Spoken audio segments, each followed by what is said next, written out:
बिस्मिल्लाहिर्रहमानिर्रहीम। आज की वीडियो में हम जानते हैं कि सदका फ़ितर किसे कहते हैं, हर मुसलमान पर क्यों वाजिब होता है, 2025 के लिहाज से सदका फ़ितर कितना वाजिब होगा हर एक मुसलमान पर। तो सदका फ़ितर वो मखसूस रकम है जो हर मुसलमान पर जो साहिब निसाब हो उस पर फ़र्ज़ है अदा करना। और साहिब निसाब क्या है कि जिसके पास 52.5 तोला चांदी या फिर 7.5 तोला सोना की कीमत जमा हो जाए, और ऐसे जमा हो जाए कि ज़रूरत के सामान के अलावा उसके पास इतनी रकम मौजूद हो, या सोना मौजूद हो, या फिर ज़रूरत से ज़ायद सामान मौजूद हो।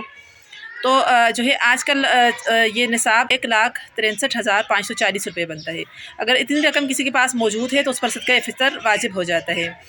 और सदका फ़ितर 1.25 किलो गंदम के लिहाज से अदा किया जाता है, जिसकी 2025 के लिहाज से कीमत 240 रुपये फ़ी कस बनती है। यानी हर इंसान पर 240 रुपये आएंगे। अगर नाबालिग औलाद है तो मर्द के ज़िम्मे उस नाबालिग औलाद का हर बंदे की तरफ से 240 रुपये देना, और ऐसे ही बीवी की तरफ से भी देना। अगर वो साहिब निसाब नहीं है तो उस पर वाजिब है, और वालिदैन की तरफ से। और अगर बीवी साहिब निसाब है तो अपना सदका फ़ितर ख़ुद अदा करेगी। सदका फ़ितर ईद की नमाज़ से पहले अदा करना ज़रूरी है, यानी सुन्नत है। और अगर कोई रमज़ान में अदा कर दे तब भी अदा हो जाता है, क्योंकि उससे गरीबों की मदद हो जाती है, उनका रमज़ान और ईद अच्छे गुजरने की उम्मीद है। सदका फ़ितर उन्हीं को देंगे जिनको ज़कात देते हैं, यानी ज़कात और सदका फ़ितर के मसारिफ़ एक हैं।